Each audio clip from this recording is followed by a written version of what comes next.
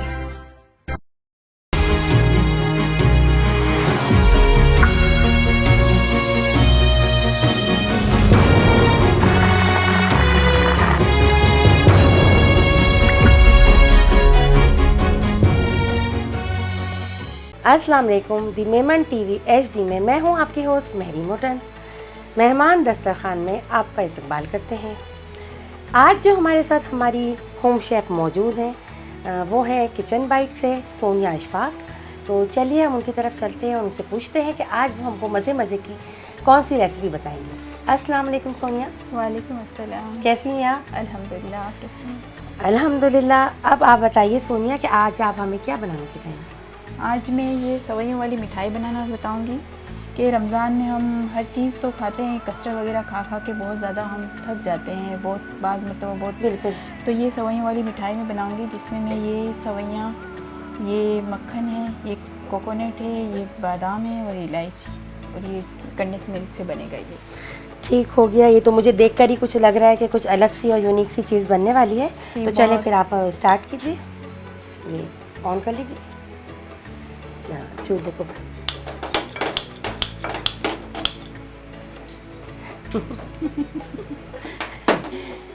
इसको ही नहीं खोला था। हाँ हाँ सही है। इसको ही नहीं खोला था।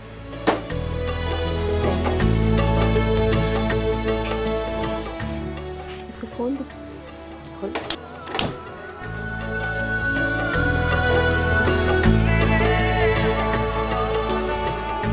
चले सोनिया, अब आप पहले क्या इसमें मक्खन डालेंगे। ठीक है। ये कितना मक्खन है?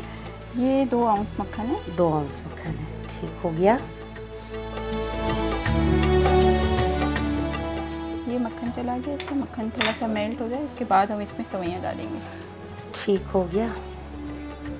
अच्छा सोनिया, इस रेसिपी में कोई मुझे बहुत सारी वो चीज़ें नज़र नहीं आ रही। ये भी मुझे लगता है कि झटपट बनने वाली झटपट बनने वाली है कि रमज़ान में हमारे पास टाइमिंग बहुत कम होता है, तो ये बहुत झटपट बनने वाली है और टेस्टी भी है और बहुत ज़्यादा चीज़ें भी इसमें नहीं चाहिए, बस थोड़े से इंग्रेडिएंट से वो बन जाती है ये। ठीक हो गया। ये आप इसमें लगता है चीनी नहीं डालेंगी? चीनी नहीं, चीनी की जगह हम कंडेंस मिल्क यूज़ करेंगे। ठीक हो गया। बस ये हमारा बटर मिल्ट हो जाए।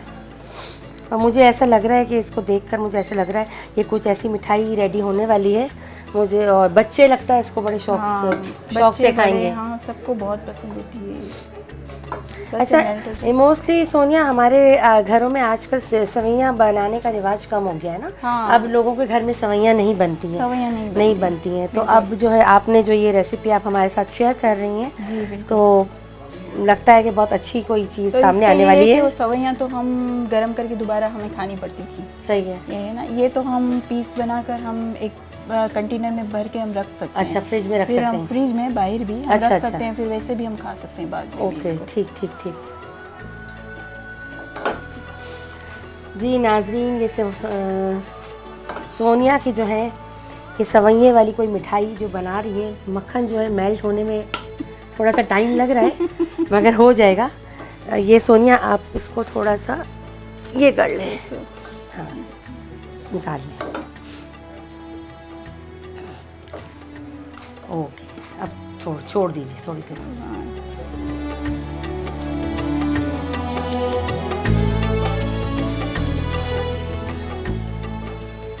अच्छा, एक टिप मैं आप लोगों को देती चलूँ, अगर सोनिया अगर आपकी इजाज़त हो तो। जी जी बिल्कुल। मैं आपको ये टिप देती चलूँ कि जब भी आप कोई रेसिपी में मक्खन शामिल करें तो उसके साथ थोड़ा सा 1 टेबल स्पून ऑयल ज़रूर डालें। उससे ये होगा कि मक्खन जलेगा नहीं और जल्दी से मेल्ट हो जाएगा। ये आप याद रखिए। बिल्कुल सही।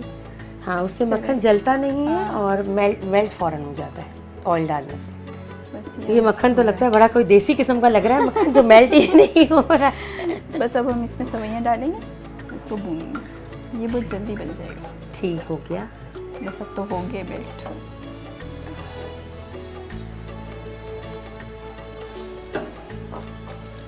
बस ये है कि ये जले नहीं, बस सवैयाँ, ये ख्याल रखना है। अच्छा, इसको भूनना है। इसको हल्का सा जैसे इसका कलर थोड़ा सा चेंज हो जाए, बस इतना भूनना है इसको। ठीक, थोड़ा सा स्लो करो।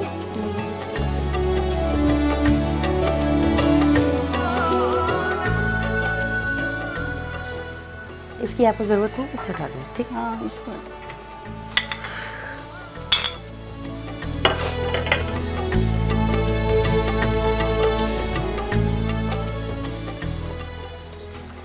दी मेमन टीवी लाया है आप लोगों के लिए एक नया सेगमेंट, कुकिंग सेगमेंट, जिसमें हमारी होम बेस्ड जो ख़वातीन हैं, घर में बैठ के जो काम करती हैं, वो यहाँ पर आकर अपनी रेसिपीज़ शेयर कर सकती हैं और अपनी कोई झटपट कुकिंग आकर यहाँ पर कर सकती हैं।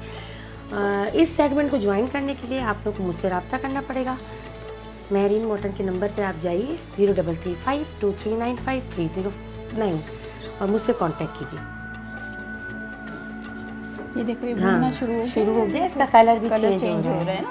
बिल्कुल बिल्कुल, ये बस कलर चेंज हो जाएगा तो अब इसमें हम इलायची पाउडर डालेंगे।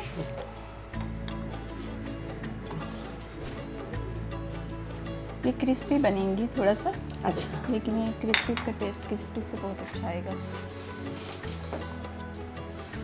यही मैं देख रही हूँ कि आपने इसमें कोई नहीं, इसमें दूध पानी दूध भी नहीं है कुछ, और कोई वो भी नहीं है ना, मावा वगैरह भी नहीं है, खोया और ये कुछ भी नहीं है।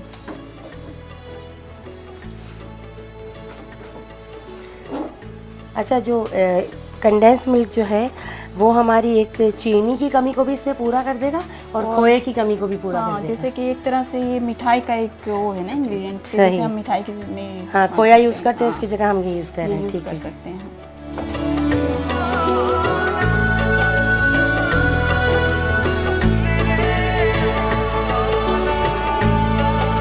इसके बाद हम इसके अंदर ये कोकोनट मिक्स करेंगे ताकि कोकोनट भी थोड़ा सा इसके अंदर भून जाएगा ना।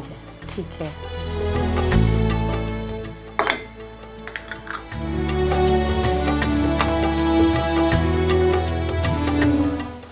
देखते हैं जो हमारे यहाँ पर मेहमान गिरामी बैठे हुए हैं, उनको ये आपकी रेसिपी टेस्ट करवाएंगे, उनको कैसी लगती है। बिल्कुल इंशाल्लाह बहुत अच्छी लगेगी। बिल्कुल बिल्कुल, नज़र तो आ रहा है कि बड़ी अच्छी बन रही है।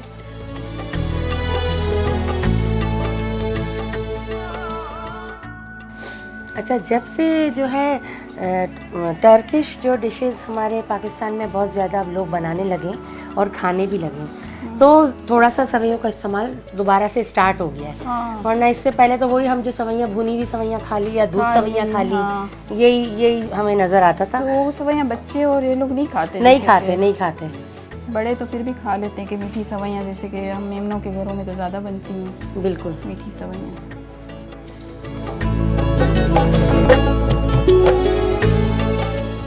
तो सोनिया, इसको बाउंड करने के लिए कुछ चीज़ नहीं चाहिए होगी, मतलब बाउंड हो जाएगी ये? हाँ, ये बस कंडेंस मिल्क डालेंगे तो ये बाउंड हो जाएगी।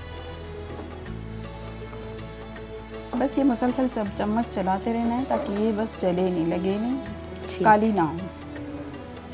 बस ये चम्मच चलाते इसलिए रहना है। सही। और वैसे भी जो हमारी जो मेमनी जो मिठाइयाँ हम बनाते हैं, हाँ, उनमें चम्मच का बड़ा हाथ है, बड़ा चलाना पड़ता है चम्मच ना। जैसे हम वो मैसूब वगैरह बनाते हैं तो उसमें भी चम्मच हमें रोकना ही नहीं है। नहीं रोकना है। जैसे हम अगर रोक देंगे तो नीचे लग जाएगा ना। ये मैसूब हो गया, वो भी बड़ी मुश्किल मिठाइयाँ होती हैं। लेकिन फिर भी हम मेमन असल में खाने पीने के शौकीन है ना, इसलिए हम ऐसी सारी चीज़ें बनाते हैं। असल में हमारे यहाँ रिवाज क्या है सोनिया, कि हमारे जो मेमन जो मर्द है ना, वो खाने पीने के बड़े शौकीन हैं, खाने पीने के चटोरे। हाँ, तो मर्द चटोरा है तो फिर जाहिर सी बात है हमें बनाना पड़ता है। और बीवी को जो है वो बना के देना भी है। और जब एक होता है एप्रिसिएशन भी होता है ना, कि घर वालों की तरफ से मिलता है, तो औरत का खुद दिल होता है कि चलो हम नई चीज़ें ट्राई करें। बिल्कुल ऐसा ही है। बस अब हम इसमें कंडेंस मिल्क डालेंगे। ठीक हो गया।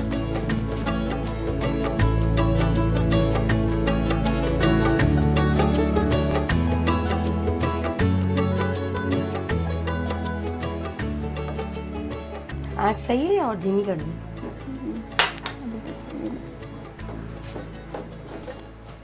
घी डाल।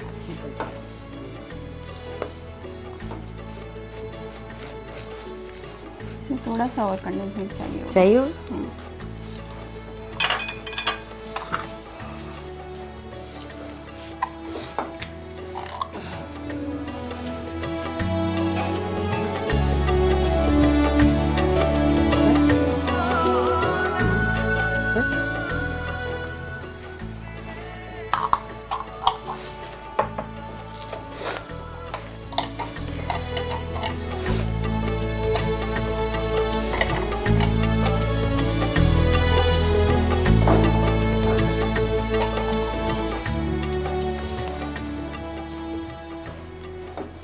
तो बाइंड होना शुरू हो गया ना। बिल्कुल।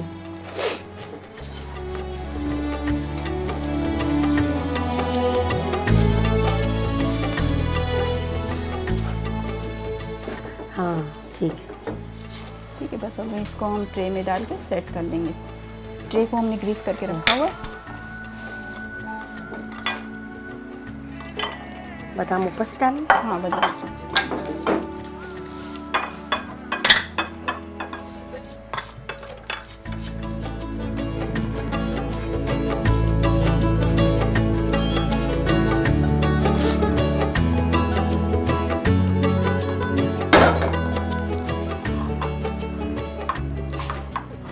ये तो बड़ी झटपट क्विक रेसिपी है भाई। बस अब ऊपर से बादाम डाल देंगे और ये जम के फ़ौरन जाएगी, सेट फ़ौरन हो जाती है। अच्छा।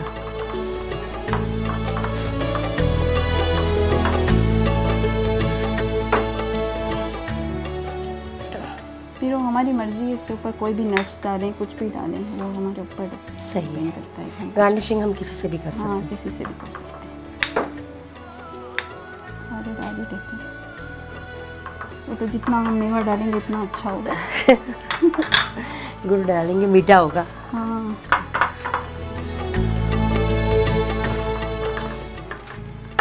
अब वो छुरी ले लें ताकि हम साथ साथ इसमें कट्स भी डाल दें, वरना फिर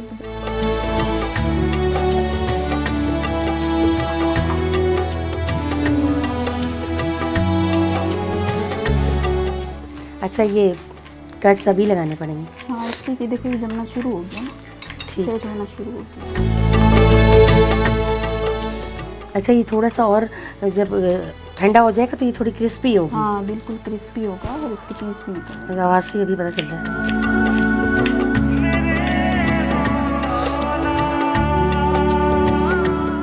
और अगर हम मीठा और ज़्यादा खाना चाहते हैं तो हम और थोड़ा सा इसमें मीठा कर सकते हैं इसको। ये भी ऐसे देखने में तो लग रहा है कि हाँ, मीठा सही होगा।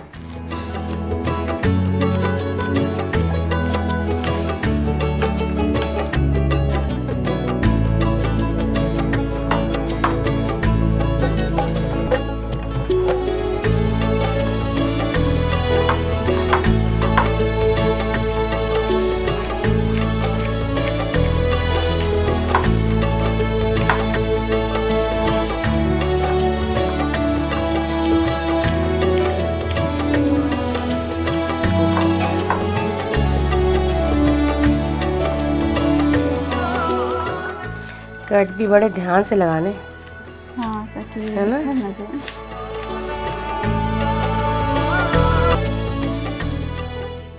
चलें जी, ये देखें नाजरीन, ये हमारी सोनिया ने जो है ये आप पकड़ो, बड़ी अच्छी एक डिश बनाई सोनिया साहब।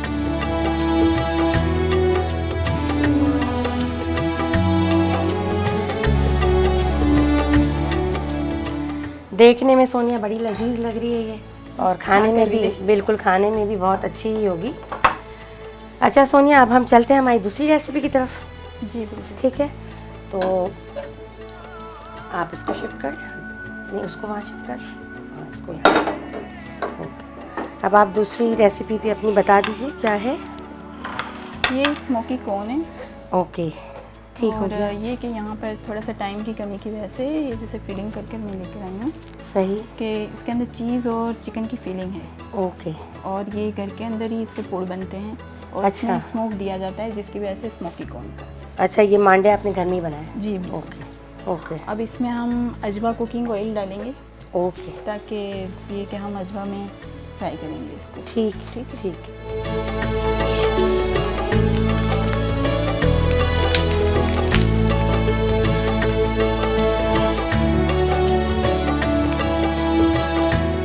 आज हमारे साथ हमारे कुकिंग सेगमेंट के स्पॉन्सर हैं अजवा कुकिंग ऑयल और अजवा बनास्पति। इसमें हमने ये अजवा कुकिंग ऑयल डाला है, इसके अंदर हम इसको फ्राई करेंगे। ठीक हो गया। फिलिंग आपने बता दी, इसमें जो है फिलिंग की हुई है चिकन और चीज़ की फिलिंग है, इसमें स्मोक दिया हुआ है और ये मांडे पट्टियाँ जो हैं आपने घर में बनाई हैं। जी बिल्कुल। और इसको ये ऊपर जो आपने इसकी कोटिंग किस तरह से की है, जो ऊपर की हुई है? ये इसके ऊपर मैंने मैदा लगाया है पहले और इसके बाद इसके ऊपर सवैयाँ लगाई हैं। तो मैदा आपने उसको लिक्विड हाँ, लई जो बनाते हैं हम इस तरह बना के। अच्छा, इसको मुझे फ्राई करना है। अच्छा सोनिया, आप हमें ये बताइए कि आज आप यहाँ पर हमारे पास दी मेमन टीवी एचडी के साथ हैं, आपको कैसे लग रहा है? मुझे आज बहुत ही अच्छा लगा दी मेमन एचडी टीवी के साथ। बहुत ही अच्छा एक्सपीरियंस रहा और बहुत ही माशाल्लाह से सब लोग कोऑपरेटिव और बहुत ज़्यादा हैं। और ख़ास तौर पे आपके साथ काम करके मेरा फर्स्ट आपके साथ काम करने का हुआ, लेकिन मुझे बहुत ही अच्छा लगा और बहुत मज़ा आया। चलो जी, आइंदा भी हम एक साथ ज़रूर काम करेंगे। जी बिल्कुल, इंशाल्लाह। अच्छा, इसको ब्राउन करना है? हाँ, हल्का गोल्डन सा ब्राउन हो जाए ना, गोल्डन ब्राउन, ताकि हम इसको डिस्प्ले करने के लिए इसको थोड़ा सा, इससे अच्छा लुक आता है।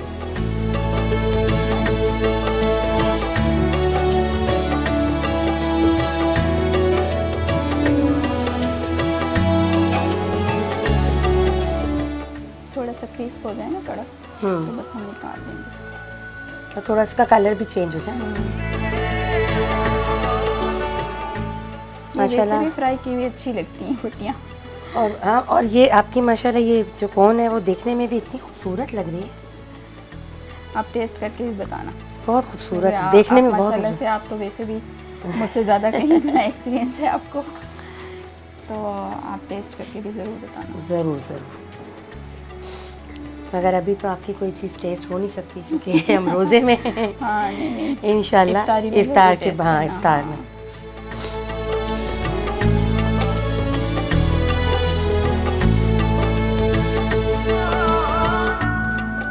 ये देखो क्रिस्प हो गया। हो तो जाएगा, थोड़ा सा कलर चेंज हो जाएगा तो फिर निकाल लें। फिर ये कौन फ्राई कर लो। अच्छा सोनिया, आप ये कितने टाइम से काम कर रही हैं कुकिंग का? मैं 4-5 साल से करती हूँ। जब से कोविड आया ना, तब से सब लोग घर में बैठे हुए थे। अच्छा। तो फालतू में ऐसे ही सबके काम कर करके कि इसका बना दिया, उसका बना दिया। अच्छा। तो फिर सबने फोर्स किया, बच्चों ने, हस्बैंड ने, कि ना चलो भाई तुम भी कर ही लो। बच्चों भी काफ़ी सपोर्टिव हैं, बच्चे, हस्बैंड भी हैं। तो फिर मैंने शुरू किया। तो आपका कैसा रहा एक्सपीरियंस, मतलब आपके क्लाइंट की तरफ से? हाँ, क्योंकि एक लेडीज से बहुत अच्छा रहा मेरा। पहले स्टार्टिंग में शुरू में थोड़ा होता था कि नहीं, मतलब ऑर्डर नहीं आ रहे, ये नहीं हो रहा, वो नहीं हो रहा, लेकिन इसके बाद तो माशाल्लाह से अब ऐसा हो गया कि अब अल्हम्दुलिल्लाह कोई भी जो अगर एक बार लेता है तो दूसरी बार ज़रूर मुझसे रब्ता करता है और लेता है। अल्हम्दुलिल्लाह। क्योंकि फैमिली तो देखो, जब भी कोई औरत काम के लिए निकलती है तो ऑब्वियसली उसका साथ उसकी फैमिली का सपोर्ट होता है, जब भी औरत काम कर सकती है। मगर उनका अपने क्लाइंट्स का सपोर्ट भी होना बहुत ज़रूरी है। क्लाइंट का भी ये कि कुछ क्लाइंट ऐसे निकल आते हैं जो तंग भी करते हैं, पैसे देने में भी तंग करते हैं। अच्छा। कुछ हैं जो बहुत कोऑपरेटिव भी होते हैं, जो काम करने से पहले, ऑर्डर देने से पहले वो दे देते हैं, पैसे भी होते हैं। सही। तो अब ये कि काम का हिस्सा है, इसमें तो अच्छे बुरे लोगों का सबका सामना करना ही पड़ता है ना। बिल्कुल। कुछ राइडर हैं जो बेवकूफ़ बना के चले जाते हैं। आजकल ये बड़ा प्रॉब्लम, हाँ, ये बड़ा प्रॉब्लम हो गया है आजकल ये, कि ज़रा थोड़ा सा देखते हैं कि बस फिर। मगर अब तो पेमेंट्स वगैरह के लिए तो ऑनलाइन पेमेंट्स तो बहुत बेस्ट है। तो बहुत अच्छा, हाँ, बहुत बेस्ट है। ये अच्छा हो गया। पहले थोड़ा ज़्यादा मुश्किल होती थी, अब तो आप बाइक कैसे भेज दो तो भी चल जाता है। हाँ, और पेमेंट आ जाती है ऑनलाइन। अब लोग ज़रा होशियार हो, तरक्की कर गए ना।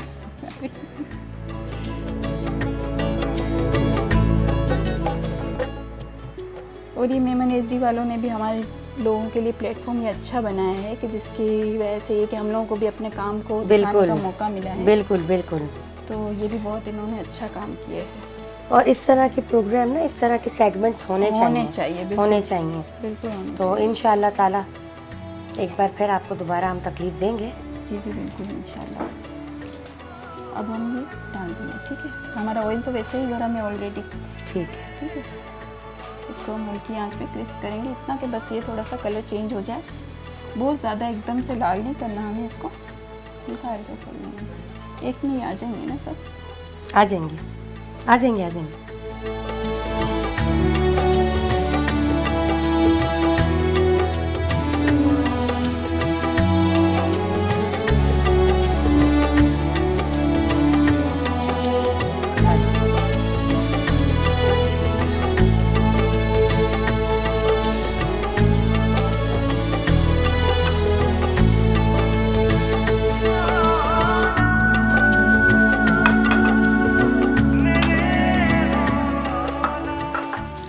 अच्छा, आपने कलर इतना बहुत ज़्यादा डार्क नहीं करा है, ठीक है।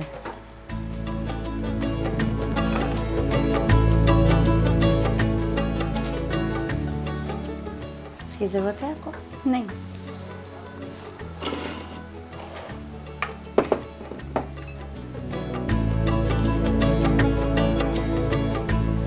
जो सर्टिफाइड सेब होते हैं उनको तो बहुत सारे प्लेटफॉर्म मिल जाते हैं और वो बिल्कुल। लोग तो अपने आप को काफ़ी मनवा भी लेते हैं। बिल्कुल बिल्कुल ऐसा ही लेकिन है। होम सेब को इतनी जल्दी नहीं मिलता कोई भी चीज़। मगर अभी आजकल तो हमारे यहाँ पर होम शेफ्स बहुत अच्छा काम कर रही हैं। बहुत अच्छा काम बहुत अच्छा काम कर रही हैं, बहुत और बहुत ज़्यादा औरतें कर रही हैं। हाँ, और आपने ही याद है एक बार कहा था कि ना जितना जो सर्टिफाइड सेफ नहीं अच्छा है वो कर सकते हैं, इतना होम सेफ बहुत अच्छा अपने आप को मनवा रहे हैं और मनवा भी रहे हैं और बहुत अच्छा काम कर रहे हैं। हर किसी की अपनी रेसिपी है, अपनी चीज़ें, अपनी प्रेजेंटेशन है। और मुझे लगता है कि जो घर में बैठ के ख़वातीन काम करना चाहती हैं उन लोगों के लिए बेस्ट काम कुकिंग का ही काम है। क्योंकि वो कुकिंग तो हम करते ही हैं। नहीं, एक्चुअली सोनिया बहुत सारी ख़वातीन ऐसी होती हैं जो बाहर जाके काम नहीं कर सकती, नहीं कर सकती, नहीं कर सकती, कुछ को घर में से नहीं निकल सकती, किसी का क्या है, किसी का तो घर में बैठ के ये एक बहुत अच्छा काम है, एक बहुत अच्छा प्लेटफॉर्म है कि आप घर में बैठ के कुकिंग का काम स्टार्ट करें। और वैसे भी आहिस्ता आहिस्ता जाके इंसान तरक्की करता है, अपने आप को मनवाता है, एकदम से तो नहीं होता। मगर मेरा बहुत सारी जो है लेडीज़ के साथ जो होम शेफ्स हैं उनके साथ ताल्लुक़ रहा है। मैंने सबको यही देखा है कि वो एक टाइम में आके उन्होंने अपने आप को मनवा लिया है और सब बहुत अच्छा काम कर रही हैं।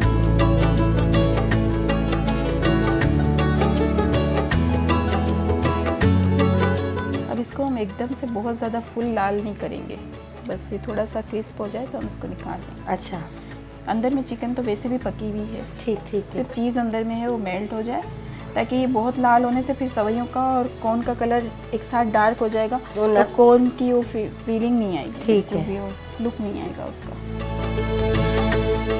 मगर हम लोगों को तो ज़रा फ्राई गोल्डन कलर की खाने की आदत है ना मुझे तो खास करके।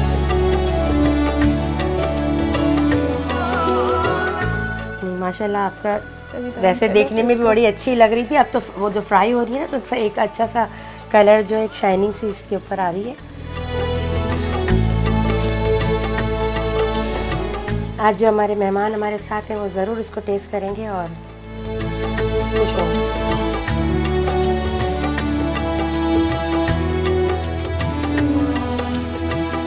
अच्छा सोनिया, इसके साथ कोई ख़ास आप डिप बनाते हैं या हम इसको किसी भी सॉस के साथ? किसी भी सॉस के सर्व कर सकते हैं इसको। केचप है, चिली सॉस, उसका ग्रीन चिली है, कुछ भी किसी के साथ भी, इमली वाली चटनी के साथ, किसी के साथ भी हम सर्व कर सकते हैं।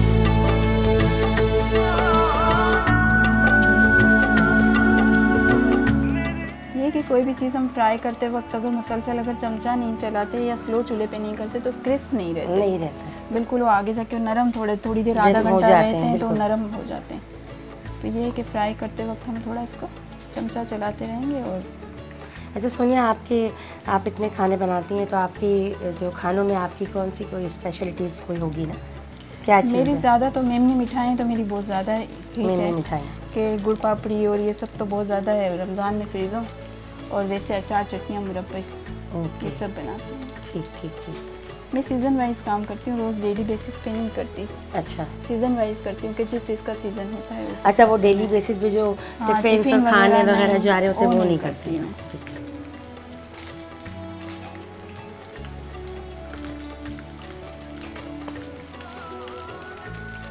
काम करने के हवाले से कोई एक मैसेज देना चाहें, कोई बात कहना चाहें लेडीज़ को? काम यही मैं तो मैसेज देना चाहूँगी कि जिस भी लेडीज़ को अगर अपना कोई टैलेंट है, उनके अंदर हुनर है, तो वो आगे आएँ और अपने टैलेंट को बाहर निकालें, काम करें बाहर। हर चीज़ का, सब चीज़ का प्लेटफॉर्म है अगर वो काम करना चाहें तो। मतलब लेडीज़ को काम करना चाहिए, काम करना चाहिए, बिल्कुल करना चाहिए। अगर ज़रूरी नहीं है कि आपको नीड है तो ही आप काम करो, ठीक है, बगैर नीड के भी आप काम कर सकती हैं। अपने आप को मनवाना, मसरूफ रखने के लिए, अपने आप का अपना नाम एक बनाना कि हाँ भाई हाँ हमें भी आता है, अपनी पहचान बनाना।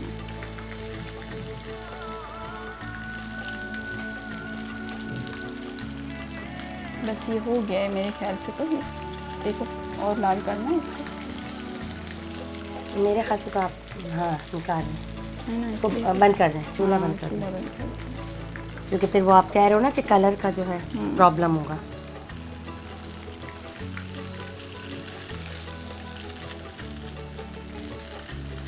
छोटी सी बहुत खूबसूरत लग रही।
देखिए नाज़रीन, ये इनकी डिश जो है वो रेडी है और देखने में बड़ी प्यारी लग रही है, खाने में भी प्यारी ही होगी, लजीज होगी, जायकेदार होगी।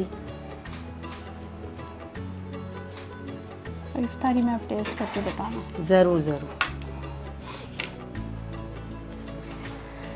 अच्छा नाज़रीन, अब हम अपने प्रोग्राम के अख्ताम की तरफ चलते हैं और कल एक और गेस्ट के साथ, एक और मेहमान के साथ, एक नई रेसिपी के साथ दोबारा हाजिर होंगे। अल्लाह हाफ़िज़।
आपकी कुकिंग की तरह अजवा है यूनिक।